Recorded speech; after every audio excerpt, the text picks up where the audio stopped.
الله أكبر الله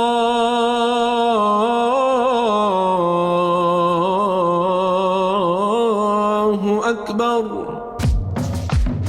Assalamu alaikum and welcome to the Islamic Center at New York University podcast, coming to you straight from the heart of New York City. We're building an amazing Muslim community here at ICNYU where everyone is welcomed and respected no matter where you're from or where you're at. This is the place to be. So open your ears and your heart and come along with us on another life-changing journey. Bismillah. أعوذ بالله من الشيطان الرجيم بسم الله الرحمن الرحيم الحمد لله رب العالمين ولا حول ولا قوة إلا بالله العلي العظيم والصلاة والسلام على أشرف الأنبياء والمرسلين وعلى آله وصحبه أجمعين ونشهد أن لا إله إلا الله وحده لا شريك له ونشهد أن سيدنا مولانا محمدا عبده ورسوله. In the name of Allah, the gracious, the merciful, all praise is due to Allah, the Lord of the universe, the Master of the Day of Judgment. I bear witness and testimony to the oneness of Allah, to His magnificence, His omnipotence, His might, His glory, to His being the creator and sustainer of all things, the giver of life, the guider of hearts, the master of the Day of Judgment. And I bear witness to the fact that Muhammad ibn Abdullah sallallahu alayhi wasallam is His servant and final messenger. May the peace and blessings of Allah be upon him and upon all those who choose to tread in his path until the last day. It is said that the Prophet ﷺ possessed the most beautiful of hearts. In the hadith we are taught that Allah Azza wa Jal looks into the hearts of all of His righteous servants, all of His creation. When Allah nadara fi qulub al-ibad, that indeed Allah Azza wa Jal, He looked into the hearts of all of His ibad. فوجد خير قلوب العباد قلب محمد صلى الله تعالى عليه وسلم, and he found that the best of hearts was the heart of Muhammad صلى الله تعالى عليه وسلم. فاصطفاه لنفسه, he then chooses him for himself, hence he is called Al-Mustafa, the chosen one. And he endows him with the responsibility of being the last messenger to mankind. And understanding this now becomes imperative, where our Creator, looking to see who will be responsible for all hearts until the end of mankind, does not look to see of an individual that comes from a particular locale or culture or certain class. The designation of this rank is not given or delineated through the amount of wealth or the absence thereof, anything that we might utilize to validate the stratification of the society that we live in. But when Allah is looking to see who will be from amongst the last messenger to all of His people, He sees who has the best heart. And undoubtedly He finds that heart in Muhammad sallallahu alayhi wasallam. This is an important thing to understand, because so much of our tradition is rooted now in the recognition of what is the priority for us are not things that are outward, but things that are inward. The religion in and of itself is not meant to be just a set of do's and don'ts and rights and wrongs that bear external manifestation, that you don't come and answer the call to the Jumu'ah prayer, and may Allah make us from amongst those who are written with an accepted Jumu'ah. You don't answer the call to the Jumu'ah prayer, so you come to just pray with your body, but you come so that you are able to pray with your heart. It's easy to take a physical form and have it go up and down and bow and prostrate, but the ability to now bow and prostrate with your inner self necessitates recognizing that it's not just a religion that has these externals alone. That the very sending of Muhammad sallallahu alaihi wasallam was rooted in not looking at things that were outward, but things that were inward. that Allah sees who has the best of hearts, and that now becomes the primary mode of identification of who His last messenger will be. We went for Umrah in the last couple of weeks, my wife, my children, and I, with some other families from the community. May Allah accept it from us. Inshallah, we're going to be going with a larger group of people, about 200 in March, in the reinitiating of an annual Umrah that we would do. May Allah enable us to visit the illuminated city of His Messenger, sallallahu alaihi wasallam, as well as His house in Makkah al-Mukarramah again and again. And may He end any injustice and oppression that comes out of those lands. And when we were there for Umrah, and I was trying to explain to not just my son as to what his ihram would entail and how he had to just cope with the idea that it was 2 sheets and nothing else. He said, Baba, we don't wear anything under the sheets. And I said, we don't wear anything under the sheets, Kareem. And the other children that were with us that ranged from 6 to 11, and trying to explain to them what the point of this was, the ihram that we wear and the restrictions that come into play. And one said, well, why would we all dress like this? Why is this something that is a part of this Umrah? Why are we not allowed to wear certain things that we would normally wear, like scents and perfumes and deodorants? The whole idea is rooted in this notion that you have a God that does not look at your bodies and your forms, but you have a God that looks at your hearts and your deeds. And the separation from what is just simply outward, what is simply tangible, materialistic, what is simply external, that allows for you to then take a deep look at your heart within and to think about what is it that you are really carrying with yourself. What is it that you are really holding on to and has abode within you? That's what this journey is about. That's what this entire pilgrimage in this world is about. Recognizing that certain things are going to be left behind and certain things are going to continue on with you. And may Allah make us all people of Jannah.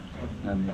Imam Malik, rahimahullah, he says that the Sunnah is like the Ark of Noah.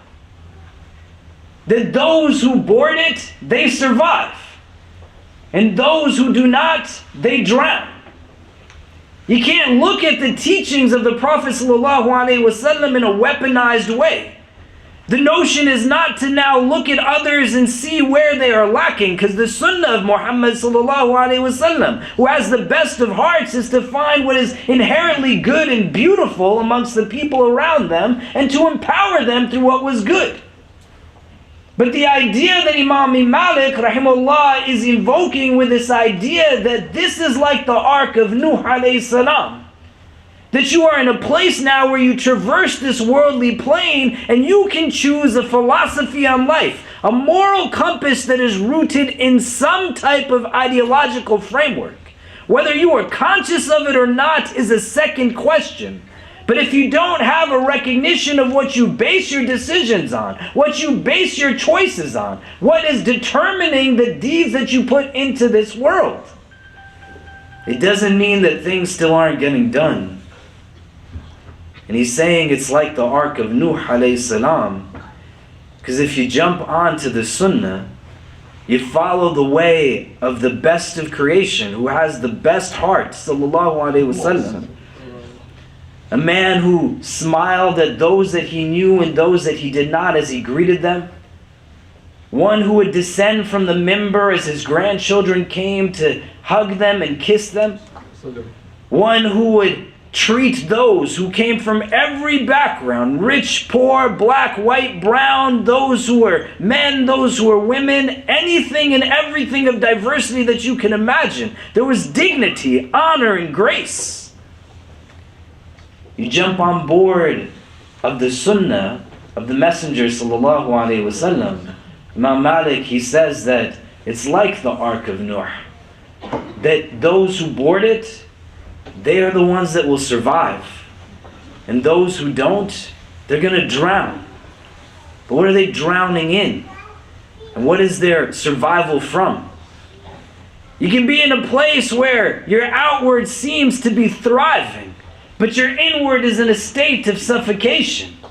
You can be in a place where it seems like externally everything is making sense, but inwardly there's just pain, there's just agitation, there's a lot of grief, there's a lot of anxiety.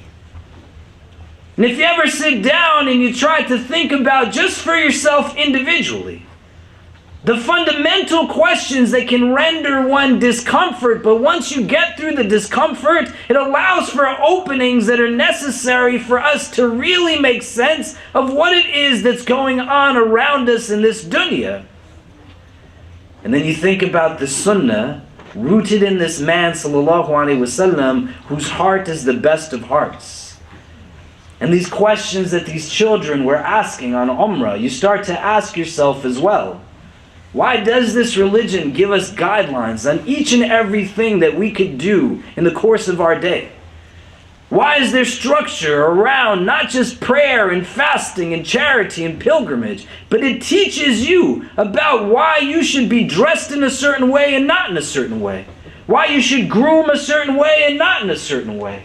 Why you should have etiquette with people in different ways? Why is it that you should be engaged in certain conversations and absent of others? Why does it give these guiding principles? Why does it create for us all of these things outlined and delineated? So that you can then find the contentment that you are entitled to. That you can be in a place where balance isn't something that escapes you. And you allow for yourself to have what is rightfully yours. A certain sense of inward peace. A certain sense of recognition that your heart is what is most precious. Can we have everybody keep moving in and come up close? Make room for those who are going to be joining us.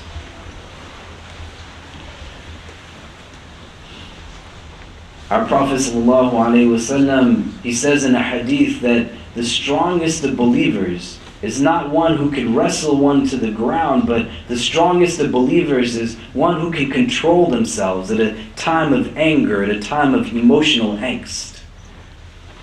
The notion that you are in a place where you have self-control that is rooted now not in just owning much of this world, but being in a place where the world inside of you is so important that you spend time to take care of it. And the idea isn't that it's just magnitude of physical strength or having a sense of worth that is attached just to materialistic success and gain. But to understand that the idea is to have inward control, inward gain, inward presence. Ali radiallahu anh, he once stands with the Prophet sallallahu alaihi wasallam at a battle known as the Battle of the Trench in our religious history. And the ways that battles would take place at that time, you would have the armies facing one another, and they would at certain occasions send the best of their warriors forward to challenge the other in one-on-one combat. The mushrikeen, they send forth a man by the name of Abdul Wud, who is known to be just a monster of a man, tall as can be, strong, and never defeated in battle, let alone being brought down to his knees. And they send forth this man, Abdul Wud, and he begins to now taunt the people who are the followers of the Prophet ﷺ. That where is the one amongst you who claims to be a messenger of God? Where is the ones who believe if they fall in this battlefield that they will be given entrance into a paradise without any type of judgment? And everybody just stands still. Ali radiallahu anh, he comes to the Prophet sallallahu alaihi wasallam and he says, "Let me go and fight Abdul Wud."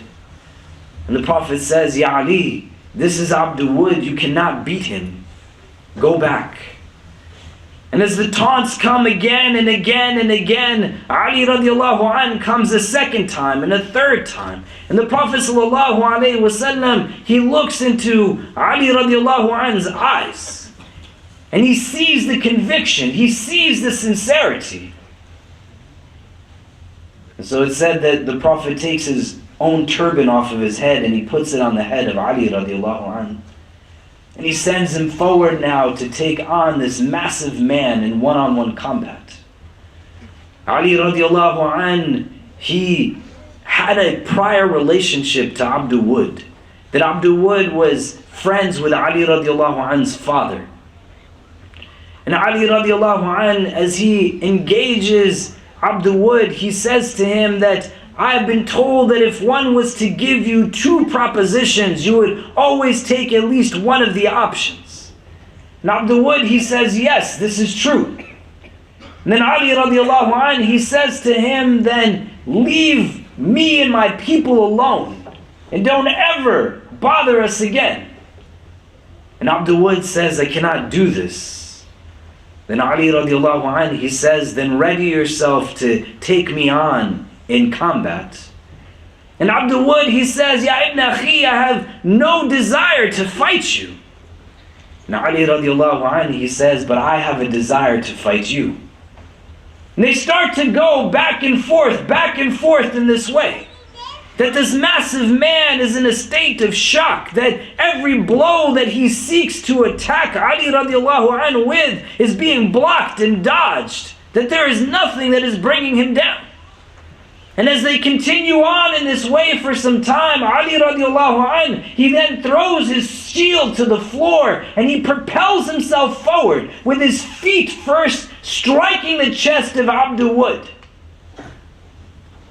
And Abdul Wud, this massive man, is now brought down to the ground. And Ali radiallahu anhu is straddling him with a blade against his neck. And he says, leave our people alone. And Abdul Wud has a decision to make. That if he gives in, then everybody will know that he was defeated in this battle. And his reputation, his prestige, his honor will be taken away from him. But if he does not give in, then he will lose his life.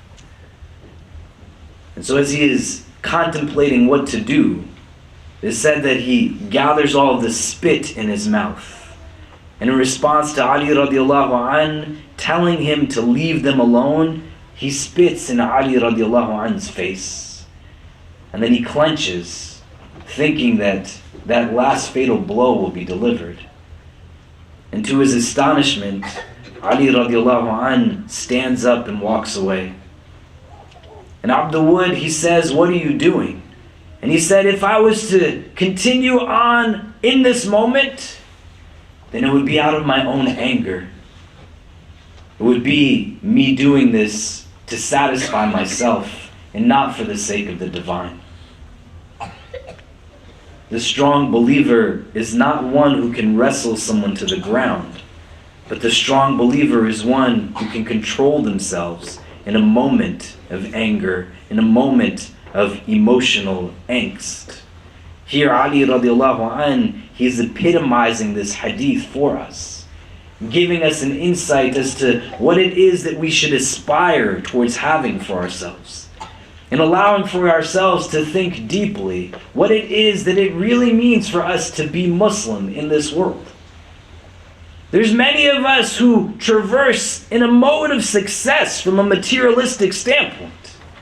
We are taught from a young age that your self-worth is rooted in how much wealth you have, the degrees you have, the credentials that you have, the person you are married to, whether you are married or not, the children you have, the home that you live in, all of these things. Now I want you to think for yourself in your own pursuit of religion, in your own pursuit of a relationship with the divine, in your own instruction of how you have engaged this faith, how you might teach it to somebody else. Where does your soul come into play? Where does your heart come into play? And I want you to think about this now as your brother who loves you. In the last day, in the last week, in the last month, how many different things have you done at the expense of your heart rather than for its benefit? How many hearts have you uplifted How many hearts have you brought joy to? How many hearts have you created an opportunity for illumination by sharing your own luminosity with it? How many hearts have you pushed down and made dejected? How many hearts have you caused pain to? How many hearts have you hurt? How many hearts have you broken? May Allah protect us from this. It is not the way of Muhammad sallallahu alaihi wasallam. It is not the way of his tradition, of his sunnah, to become a people that engage just in things formulaically. What makes you distinctly human is that you have the ability to contemplate, to reflect, to think, to utilize your intellect, to sit down and think about the state of your inner self, and allow for yourself to then think deeply if that state is where you would like for it to be. And what are the things that you are sacrificing that thing for? And is it really worth it at the end of the day? This society purposely seeks to have you become psychologically shackled. It teaches you that your worth is only going to be when you adopt now attitudes and mindsets that are rooted in the validation of what seeks to break you in the first place. After we went to Umrah, I took my kids and my wife, we went to Zanzibar. Beautiful place. May Allah bless the people of Zanzibar. Muslim majority space. People are kind. People are very courteous. And as we walked through the streets and we learned the history from those that were local, we saw the literal remnants of shackles that enslaved populations, our black brothers and sisters, were physically bonded to. As humans, thought that it was okay to put them into a slave trade for their own increase in wealth and treat other people as commodities. And you're in this beautiful paradise. The water is serene, the weather is amazing, everything around you is just beauty upon beauty upon beauty. Yet you can still have people that live in that type of space that exert this type of ugliness. We went to an island that was called Prisoner's Island. And at that island, its history was meant to be first a prison and then a place where people would quarantine. And when slavery was abolished in the country of Zanzibar, they were still illegally smuggling slaves. And they would take them to this island. There was a man that was with us that opened a door that just oversaw the ocean. It was beautiful. And all I could think about was how many ships must have sailed in this beautiful space, taking people, treating them in the most inhumane ways, leaving behind a crippled economy, leaving behind generations that are devastated still. Can you tell them to? And understanding that this is all rooted in the state of individuals' hearts. Can we have people move up close and come in?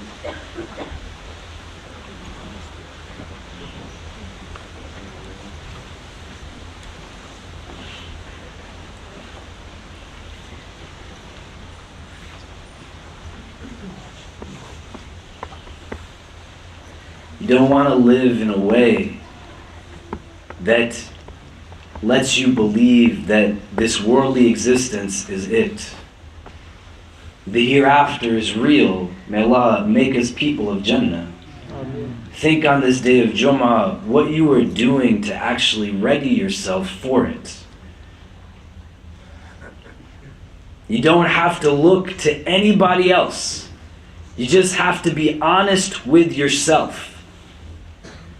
Acknowledging the good that you do and where you could do it better, in the areas of improvement, how you can enhance yourself in those. A recognition that this deen is very purposely simple. The entryways to Jannah are not that you have memorized the whole Quran or you stand on the minbar and give the khutbah. It's not any of these things. There are literal hadith where the Prophet ﷺ is asked by his companions of an individual who prayed a lot and gave a lot in charity and did so much in terms of deeds and actions, but her neighbors were harmed by her tongue. And the Prophet responds about this person, La khayra fiha, hiya min ahl an-nar, that there is no good within her. She is from the people of chastisement. And they say, what would you say about one who just does the minimums, prays daily prayers, gives what they can, but is not that much excessive in deeds, but nobody is hurt by this person? The Prophet says, Hiya min ahl al-Jannah, she is from the people of paradise. That's really what it comes down to. The keys to the gates of Jannah, the Prophet says, are two, taqwa and good character. And they're linked to each other, because if you have real consciousness of the divine, how could you have poor character? There are many children that we are blessed to have with us here on this day of Jumu'ah. I want you to go back to your own child state and think about what the deen was taught to you to be. Who taught you to celebrate Allah? And if it hasn't happened, the child that you were still lives within you. Who told you who your God was before they told you the words fard and haram? And if you haven't reconciled it for yourself, then it's going to always be easier to choose dunya over akhirah. It's going to always be easier to make a justification to not pray the prayer on its time, that somebody else is going to be more important for me to talk to rather than me talking to Allah. Who taught you about whose sunnah you follow before you were taught to pray your sunnah prayers? These are not meant to be rhetorical questions, but questions you have to ask yourself. And if you are blessed to have a child that is here with you right now, in this moment, now, how are you teaching them what this deen is actually about? A source of upliftment, a source of healing, a source to make meaning in a world that sometimes just leaves you wondering, how is it possible? When I was in Zanzibar, and I stood and I saw the remains of chains of my brothers and sisters who were enslaved unjustly, who were ripped from their homes and their heritage stolen from them, many of whom don't even know what their actual names are because everything was taken from them. And I looked at those chains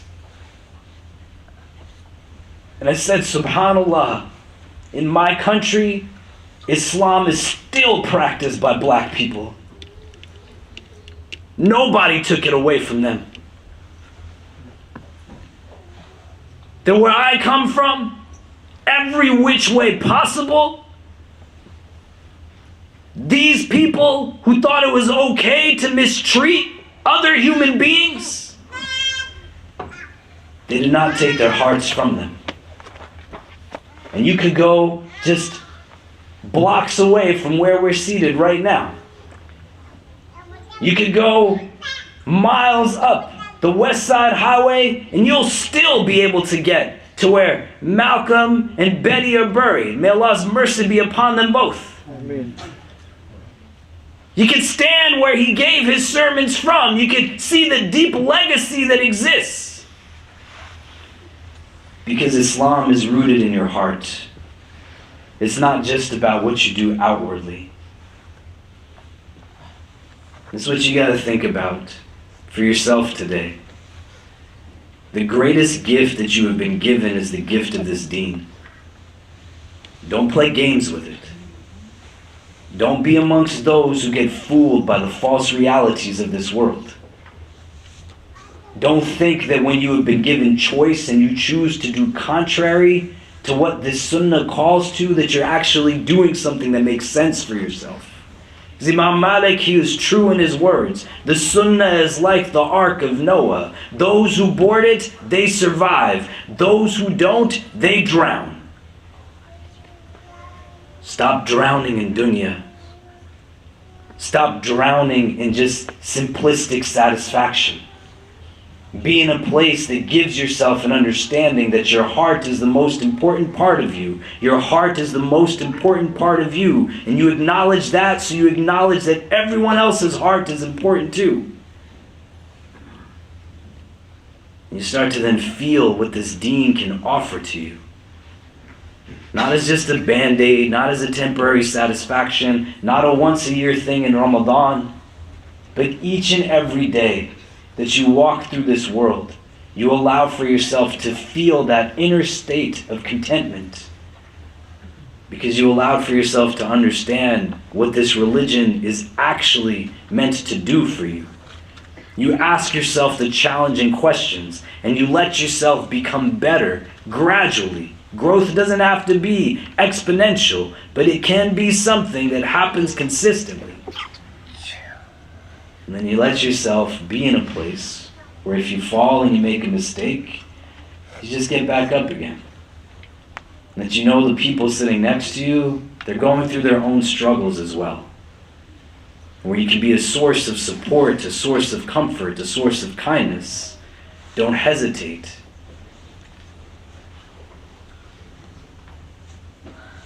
We went for Umrah. It was an amazing experience. May Allah accept it from us. I promise you, every step of the way, I made dua for each one of you and your loved ones. And I saw my children look at the Kaaba for the first time. And I was so grateful that we were in this beautiful place, but it didn't have to be just the moment in and of itself, as if it was an escape from reality. Because I knew we were coming back to a community like this, that is made up of people like you. And I'm happy that my children will be able to grow up in this community. And where and how we collectively can grow to our fullest potential requires each one of us individually to not be afraid to be Muslim. To not be afraid to actually believe in what Islam teaches us to believe in. To not be afraid to actually practice our faith. And to reclaim what has been taken from us. Not outwardly, but inwardly. Use this day of Jumu'ah to just think about where your heart is. Think about what it's attached to. Think about whether or not it is actually what is sovereign in making decisions in your life. And if you have a nafs that is raging war within and it's seeking to get you to do things that you know you shouldn't. If you're in a place where the body is in control and it's just rendering for you decisions that in the aftermath you wonder, how did I do that? Just take a minute to breathe, to reset. If you can't go back and change what happened from before, then you still have moments in front of you that you can do things a little bit differently. But the starting point is here, within, not outward. And once you can gain that control inwardly, the rest of it is going to seem like a totally different experience. أقول قولي هذا واستغفر الله لي ولكم ولسائر المسلمين فاستغفروا إنه هو الغفور الرحيم.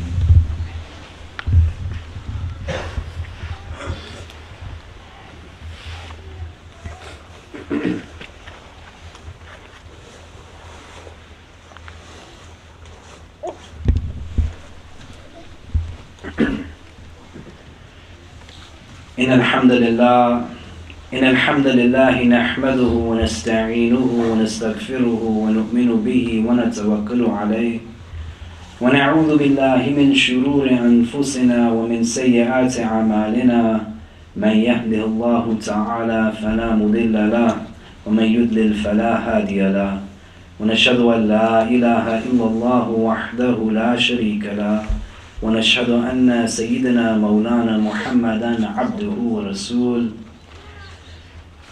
Before we make dua, I believe there is somebody who's going to be taking their shahada after the Jumu'ah prayer. I could be wrong about that, but I believe that there is somebody. And so please do stay for that if you can. We have some sisters here as well from Tennessee who are alums from the Taysir Seminary, mashallah, who next week are going to be sharing more information about some of the programs that are there, and today are also available to speak with you all and share some insight as well. I've been blessed to go to Tennessee and see their facilities there, meet with some of the teachers there. It's a really amazing opportunity that you definitely want to learn more about, inshallah, if you can. And lastly, as I mentioned in the first part of the khutbah, alhamdulillah, we were able to complete an umrah in the last couple of weeks. May Allah accept it from us. We're going to be taking our community umrah trip in March, inshallah. And for those who haven't signed up for it yet, if you're interested, we have about 200 people going in March and I think close to 100 going in February with Sheikh Faz. And both trips are still able to be signed up for, but the deadline is going to be the end of this weekend. So please do try to join us if you can. In the hadith, the Prophet ﷺ, he tells us that after you've performed Umrah or Hajj, if you have the means, the capacity to do so, that you continue to do it, that you keep doing it, and that these are opportunities for inward states of cleanliness. And when we were there, one of the things that my children asked me, or the children that were with us, were, why is everybody so old that's here, right? And that's the problem, you know? And being in a place where the recognition is that this isn't a journey that you make when you're in your 60s, 70s, 80s, but as soon as you have the means to do it, you do it. And there's so many other things that you could draw from that trip that in the coming weeks we'll share with you, but if you have the intention or even the slightest of inclination, then join us. And don't let shaitan psych you out, that I'm not ready, I'm not a good enough Muslim. You don't determine the invitation that Allah has sent to you as something that you are worthy or not. That when Allah opens the door for you, then you just go. It is in Allah's wisdom that He sets for us these plans, not for us to psych ourselves out in advance. And if you have the blessing of being in the city of Medina, it's the most serene, remarkable place that you can be in. I told the people that were with us that the winds of mercy that the hadith speak about, they're felt within this city. And when we left just a few miles out of the city, one of the guys that was with us, he said that there's no wind here. And he couldn't believe it. He said, when you talked about it in Medina, I just thought that the temperature is nice here. He said, we're not that far from the city, but it feels so different. Where did the winds go? And they're still where they're supposed to be. And you should go and feel them. And you shouldn't let things get in the way from fulfilling what you have the means and capacity to fulfill. And when you open a door within yourself and you take on something with reliance on Allah, it's just going to open that much more. So if you can join us, inshallah, the opportunity is still there, and we'd love to have as many of you be there with us as possible. إن الله وملائكته يصلون على النبي يا أيها الذين آمنوا صلوا عليه وسلموا تسليما اللهم صل وسلم وبارك على سيدنا محمد في الأولين وفي الآخرين اللهم صل وسلم وبارك على سيدنا محمد وعلى آله وصحبه وبارك وسلم يا أرحم الراحمين اللهم إنك عفو كريم تحب العفو فاعف عنا يا مقلب القلوب ثبت قلوبنا على دينك اللهم اجعلنا من المخلصين اللهم Allahumma ja'alna min al-mukhlisin. Allahumma ja'alna min al-mukhlisin. We begin this supplication in your name, Ya Allah. We beseech you to send your choicest salutations upon your most beloved sallallahu ta'ala alayhi wa sallam. We ask that you shower your infinite mercy upon this gathering, granting each and every one who is present herein and our loved ones only the best in this world and the best in the next. We ask, Ya Allah, that if all of us are meant to be together only at this time, at this place, whether we are young or old, male or female, regardless of our race, our ethnicity, our social class, our country of origin, our cultural heritage, whether we are Muslim or come from a different walk of life, Ya Rabbi, if our individual hearts are meant to be in the presence of all other hearts that are gathered here, only at this time, at this place, then gather us all together again in the best of places in the world beyond this one.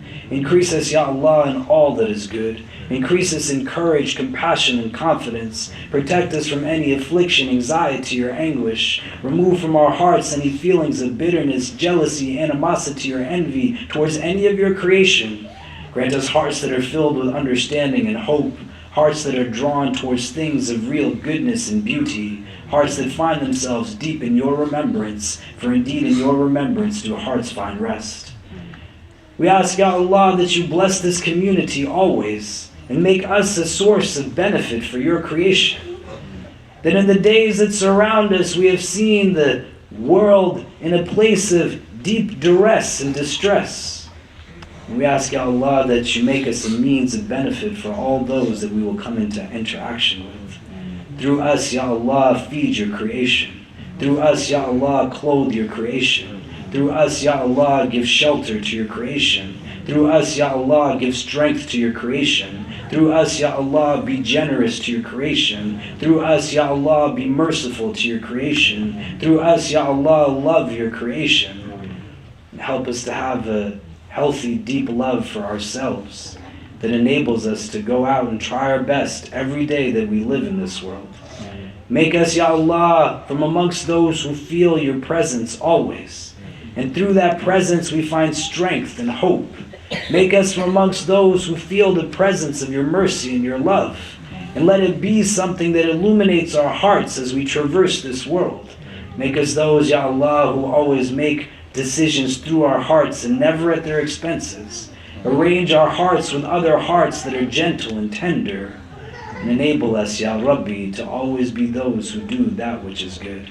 Protect us always from hearts that are not humble, tongues that are not wise, and eyes that have forgotten how to cry. Forgive us for our shortcomings and guide and bless us all. ربنا تقبل منا إنك أنت السميع العليم وتب علينا يا مولانا إنك أنت التواب الرحيم وصلى الله تعالى على خير خلقه محمد وآله وصحبه أجمعين برحمتك يا أرحم الراحمين وأقم الصلاة. We hope you enjoyed our podcast.